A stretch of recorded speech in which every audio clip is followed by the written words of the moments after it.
What it do, y'all? I'm back with another reaction video today. Make sure you like, comment, and share, and don't forget to hit the notification bell. Subscribe. I react Monday through Friday, but let's get into the video. Alright, who's back for the chaos? Me. I said, who's back for the chaos? Me. In case you missed the first part of this 3-part video series about my abusive ex-boyfriend, here's what you need to know. When I was 13, I was coerced into an abusive relationship by a grown man threatening to harm himself or me if I didn't send him at least 30 snapshots of my underage body every day, no matter what. Whew, that was a mouthful. Anyway, I left off in the last video explaining that this was only the beginning, because Harris pressured, manipulated, and threatened me into leaving all of my family in North Carolina and going to a college that he chose for me 30 minutes from his house in California. Hashtag relationship goals, am I right? No. Nope. Now before we get into the thick of it, I really want to stress this. Don't blame my parents for what happened to me. Stranger danger? Got it. No squares? Don't touch them. They taught me to stand up to people like Harris. They even tried breaking us up at one point because they were suspicious that this very thing was happening. And that's a whole nother story I'll have to get into later. Just please understand, they did everything they could to protect me. But mom and dad can't always stop bad people from doing bad things. Nope. So if you're looking for someone to blame here, would you blame the guy who abused me? It was a long shot, so I'll throw it out there. If you remember from last time, Harris told me to never tell my parents about our friendship. But as our relationship grew worse and worse, my gut was like, girl, this is whack. And y'all, when something doesn't feel right, listen to your gut. So in an attempt to leave, I came clean to my parents about talking to Harris, but I was too afraid to talk about the abuse. I felt like I deserved it for not listening to them earlier, you know? So when I came clean, I was expecting, no, I was hoping, praying they'd take my phone away, throw my computer in the dumpster, and burn the Wi-Fi. Since Harris wasn't letting me go, I saw my parents as the only way out. Again, they tried breaking us up in the past, years prior. I didn't care what kind of trouble I would be in now, as long as they got him out of my life. And my parents said, look, you're 17, you'll be 18 in September, you're going off to college soon, you're becoming an adult. If you trust this guy now, so can we. And hearing that, knowing the gross things he was doing to me, and knowing if I spoke out about it that he'd kill himself for me, I felt like I was telling my parents the biggest lie to their face. But I didn't know what else to do, because Harris was saying stuff like this.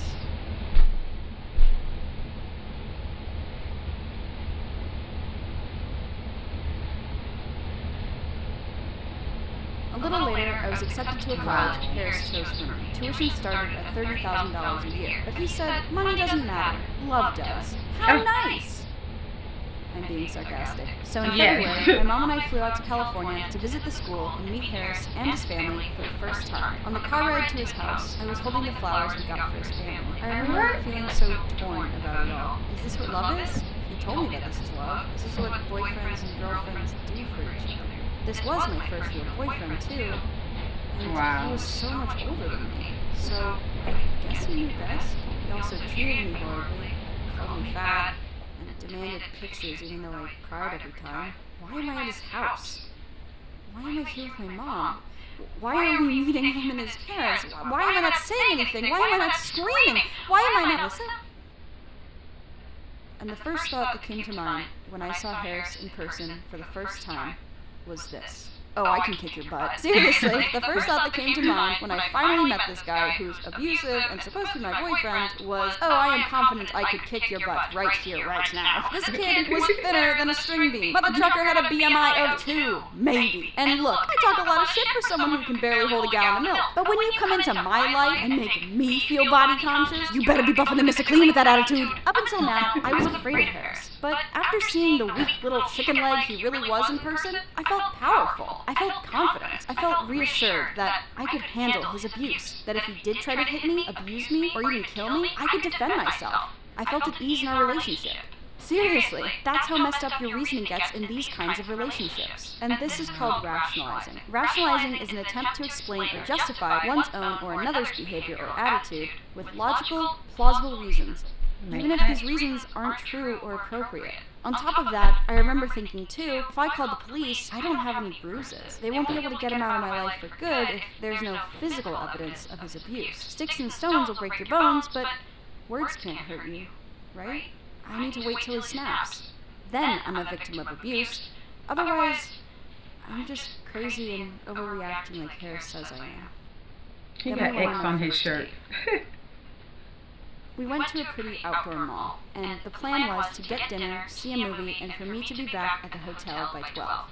But that didn't happen. When we entered the theater, Harris noticed that we were the only ones there. He then pressured me into doing things with him.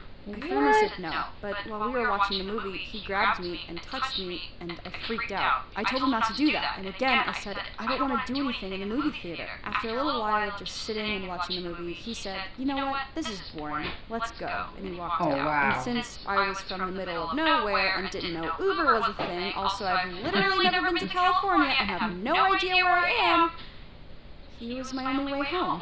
Wow. So I followed him out. By this time, the rest of the mall was closed, and everything was dark.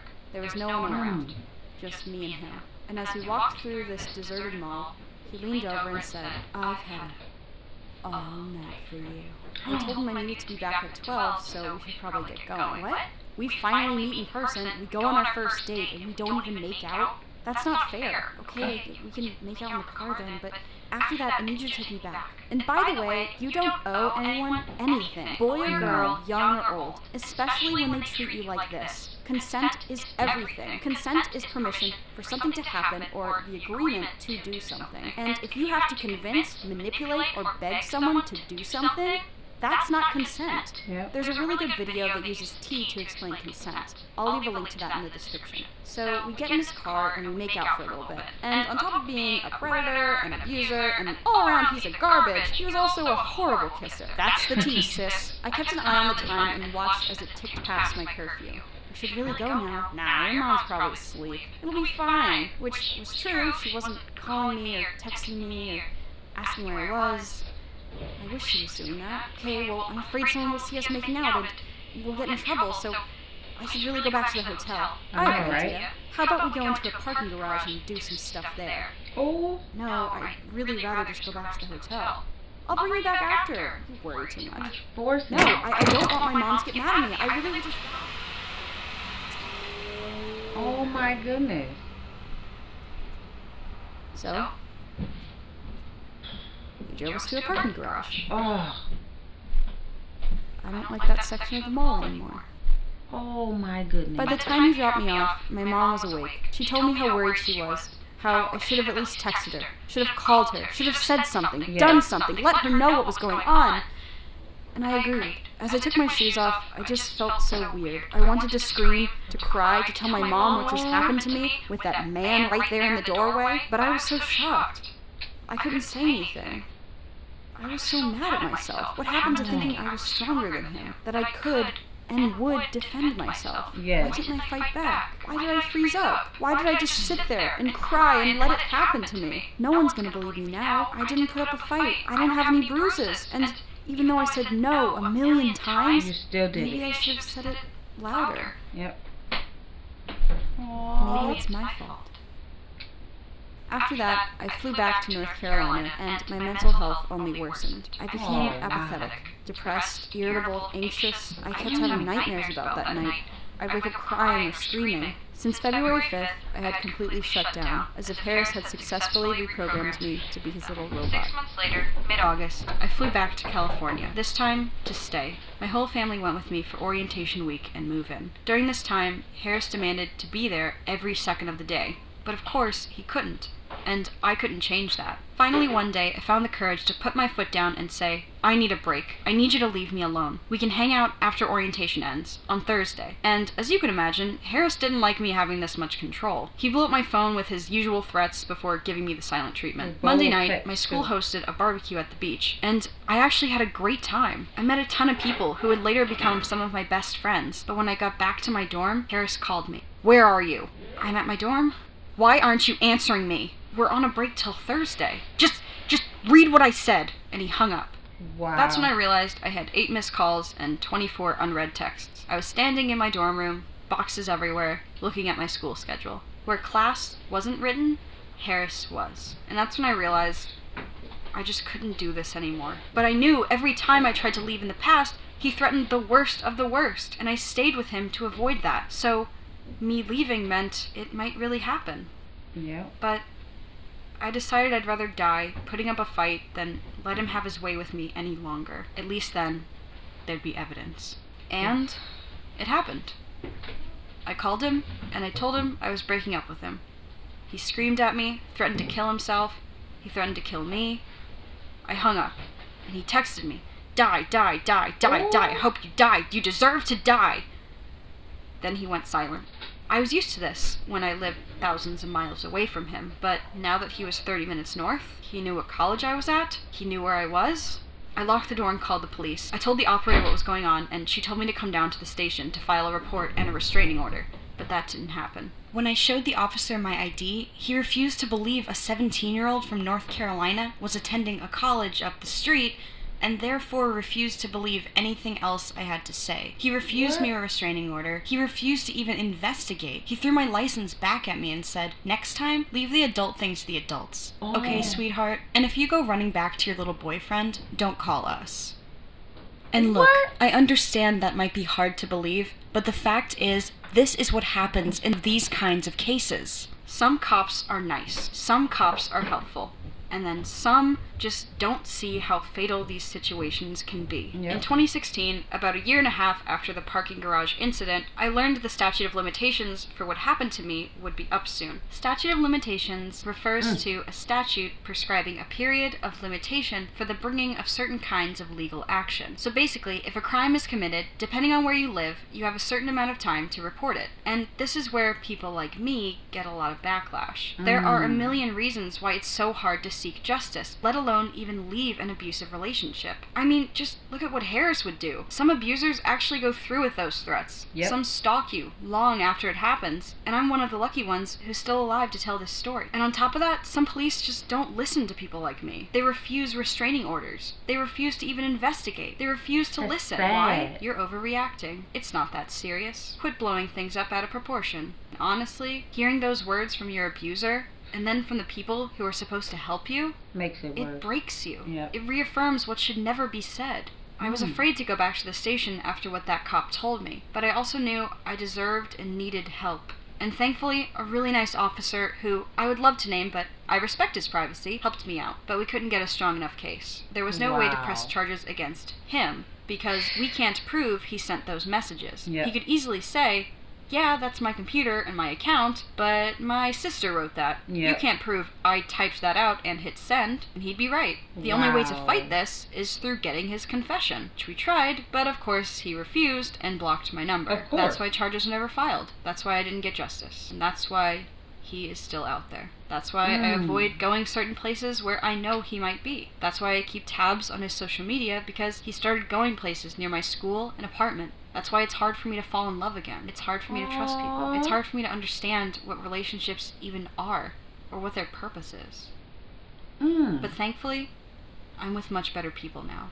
A month after leaving Harris, I dated a guy named Calvin. He was super sweet. He never treated me anything like Harris did. He respected my boundaries, and he liked me just for me, baggage and all. We later broke up because we were better off as friends, and we still are. Hi, Calvin. A few months later, I caught up with a friend you guys might know, Chris Tanimato. At the time, he had just started working for It's Alex Clark. After some awkward nights, Chris and I ended up dating, and that's a really good story I can't wait to tell. I interned for a little bit for It's Alex Clark, and I learned how to do storytime animation on YouTube. I started posting videos in January 2018, and I gained a bit of traction. And from there, I made a bunch of really good online friends, and I met them at my first VidCon in 2018. Someone also stole my phone at VidCon, which had a really pathetic voicemail that Harris left me when I broke up with him. But since I can't retrieve it, here's a dramatic reenactment.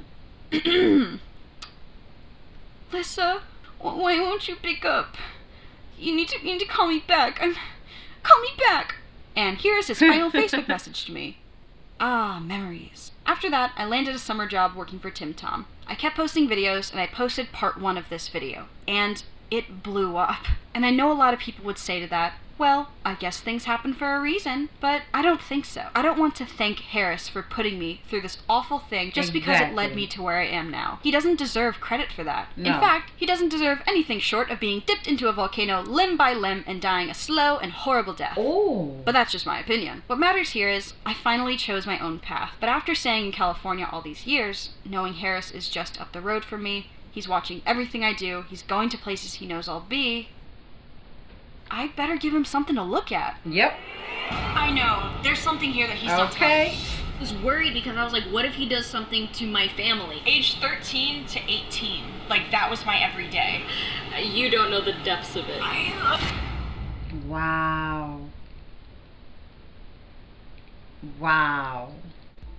Make sure y'all smash the like button for that video and for my reaction. I really love that story time. I did on how she met him yesterday, so I did how she left him today. I had to get back to it because that story was so interesting to me, because I've been through some sort of what she actually been through, but not at a young age like she was. And I know people that been through situations like that and actually got hurt and stuff happened to them. So that stuff is really real. I'm glad she got out of that situation. I'm glad she finally woke up and tried to go to the police, even though they didn't help. But I'm glad she woke up and got out of that situation, and I'm glad she's happy and moved on with her life and met new, better people. Comment down below about what you think about this video. Subscribe. I react Monday through Friday, but for now, your girl is out. Peace.